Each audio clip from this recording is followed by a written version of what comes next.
जय भारत दोस्तों। India versus Australia टी20 series का पांचवां और अंतिम मैच जो कि बेंगलुरु के चिन्नास्वामी स्टेडियम में टॉस हुआ। टॉस जीतकर ऑस्ट्रेलिया ने हमेशा की तरह पहले फील्डिंग करने का डिसीजन लिया। भारतीय ओपनिंग जोड़ी यशस्वी जायसवाल और ऋतुराज गायकवाड़ दोनों बेहतरीन टच में दिख रहे थे। शानदार शॉट्स ग्राउंड के चारों ओर लगा रहे थे, लेकिन उसके बाद ही एकाएक यशस्वी जायसवाल ने खराब शॉट खेलकर अपना विकेट गंवा दिया। 15 गेंदों में 21 रन उन्होंने जरूर बनाए, लेकिन इसको बड़ी पारी में तब्दील नहीं कर पाए। उसके बाद श्रेयस अय्यर भारतीय उपकप्तान क्रीज पर आए, लेकिन जैसे ही वो क्रीज पर आए तो ऋतुराज गायकवाड़ भी 12 गेंदों में 10 रन बनाकर आउट हो गए। उसके बाद आए भारतीय कप्तान सूर्य कुमार यादव को 2 चांस मिले एक ही बॉल पर। पहले उनका कैच ड्रॉप हुआ और उसके बाद रन आउट उनका मिस हो गया, लेकिन इन 2 चांसों को वो भुना नहीं पाए और इसको बड़ी पारी में तब्दील नहीं कर पाए। सेम शॉट खेलते हुए वो कैच आउट हो गए। सिर्फ 5 रन उन्होंने बनाए और अब भारत मुश्किल में फंस चुका था, क्योंकि टॉप के 3 बल्लेबाज 46 रन के टोटल स्कोर पर पवेलियन लौट चुके थे और अब हारे का सहारा रिंकू सिंह हमारा क्रीज पर आए। एक शॉट उन्होंने शानदार जरूर खेला और लग रहा था कि एक बड़ी पारी खेलेंगे हमेशा की तरह, लेकिन उसके बाद वो भी कैच आउट हो गए। सिर्फ 6 रन उन्होंने बनाए और अब भारत का स्कोर हो गया 55 रन पर 4 विकेट। मुश्किल में फंसे हुए भारत को जितेश शर्मा का सहारा मिला। इन्होंने कुछ अच्छे शॉट्स जरूर लगाए और श्रेयस अय्यर के साथ मिलकर एक अच्छी पार्टनरशिप को बिल्ड कर ही रहे थे कि 24 रन के निजी स्कोर पर वो भी आउट हो गए। सिर्फ 16 गेंदों में बनाए, लेकिन इसको बड़ी पारी में वो भी तब्दील नहीं कर पाए। उसके बाद बैटिंग करने आए अक्षर पटेल, जिनको बैटिंग के ज्यादा अवसर इस सीरीज में मिले नहीं थे, लेकिन ये मौका था उनके पास और इस मौके को उन्होंने गंवाया नहीं। दोनों हाथों से पकड़ा और क्या छक्के चौकों की बारिश की। 31 रन उन्होंने बनाए सिर्फ 21 गेंदों का सामना करके और भारत को एक सम्मानजनक स्कोर तक पहुंचाया। हालांकि श्रेयस अय्यर ने भी अपना अर्धशतक कंप्लीट किया। पिछले मैच में ज्यादा कुछ खास कर नहीं पाए थे वो, लेकिन उन्होंने एक उपकप्तान की पारी खेलते हुए 53 रन बनाए 37 गेंदों में आउट होने से पहले, और इस तरीके से भारत ने 160 रन का टोटल स्कोर बना दिया 20 ओवरों में। अब ऑस्ट्रेलिया को जीत के लिए चाहिए थे 161 रन। शुरुआत हालांकि ऑस्ट्रेलिया की भी शानदार रही और ट्रेविस हेड ने पहली ही बॉल पर चौका लगाकर अपने इरादे साफ दिखा दिए थे, लेकिन उसके बाद पारी के तीसरे ओवर में जोश फिलिप्स को मुकेश कुमार ने क्लीन बोल्ड कर दिया और भारत को मिल गई पहली सफलता।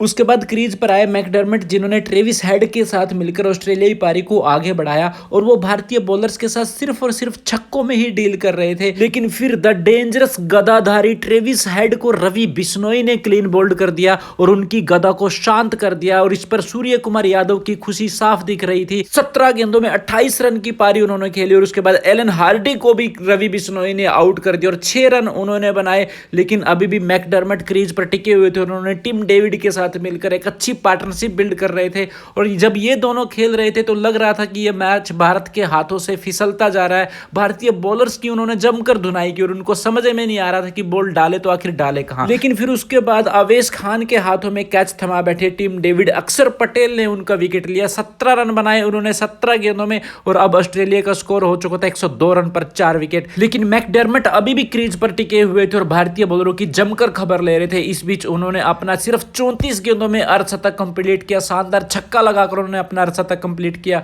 और जब तक ये खिलाड़ी क्रीज पर था तब तक ऑस्ट्रेलिया की जीत की उम्मीदें कायम थी। लेकिन फिर उसके बाद अर्शदीप की वो गेंद जिस पर मैकडर्मिट बड़ा शॉट खेलने गए और एक शानदार स्प्रिंट लगाते हुए रिंकू सिंह ने उनका कैच लपक लिया और इस तरीके से वो आउट हो गए। 54 रन बनाकर 36 गेंदों का सामना किया और फिर उसके बाद मुकेश कुमार ने मैथ्यू शॉर्ट को आउट कर दिया। 16 रन उन्होंने बनाए, 11 गेंदों का सामना किया और फिर अगली ही गेंद पर डाबर शुट्स को भी क्लीन बोल्ड कर दिया। और अब मुकेश की अगली बॉल थी हैट्रिक बॉल। सामने थे एलिस ने शॉट खेला और लगा कि बॉल उनके बल्ले को छू कर गई है। स्लिप में खड़े कप्तान सूर्य कुमार यादव और विकेट कीपर जितेश शर्मा ने शानदार अपील की। हल्की सी अपील मुकेश कुमार ने भी की, लेकिन बॉल एलिस के सिर्फ बल्ले के करीब से गई थी, बल्ले को छू कर नहीं गई थी, इसलिए वो नॉट आउट करार दिए गए। दूसरी छोर पर ऑस्ट्रेलियाई कप्तान मैथ्यू वेड शानदार बल्लेबाजी कर रहे थे और भारत की जीत के बीच में दीवार बनकर खड़े हुए थे। इस बीच उनका बाउंड्री पर एक मुश्किल कैच जरूर ड्रॉप हुआ। हालांकि कैच काफी दूर था तो भारतीय फील्डर उसको लपक नहीं पाए। अब लास्ट की 6 गेंदों में जीत के लिए ऑस्ट्रेलिया को चाहिए थे 10 रन।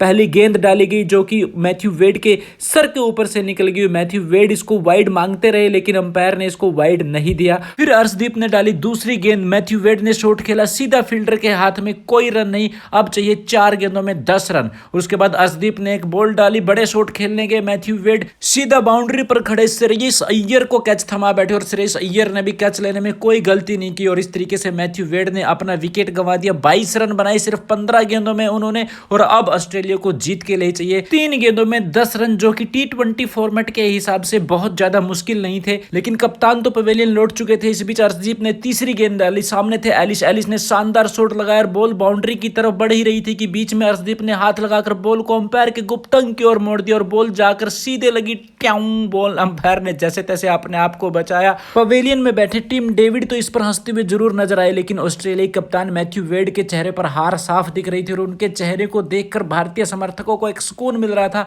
उनको लग रहा था कि उन्होंने शायद वर्ल्ड कप की हार का कुछ हद तक बदला ले लिया है। और इस बीच लास्ट बॉल पर चाहिए थे 8 रन, जो कि बहुत मुश्किल थे, और उस पर 1 ही रन लिया गया। अर्शदीप ने इस पूरे ओवर में 3 रन देकर एक बड़ा विकेट लिया, वो भी मैथ्यू वेड का। इस तरह से भारत ने 6 रन से यह मैच और 4-1 से यह सीरीज अपने नाम कर ली। भारतीय युवा खिलाड़ी ट्रॉफी अपने हाथ में लेकर बहुत खुश नजर आए और ये पूरा का पूरा खेमा शानदार लग रहा था। So congratulations to team India and wish you all the very best. Thank you so much.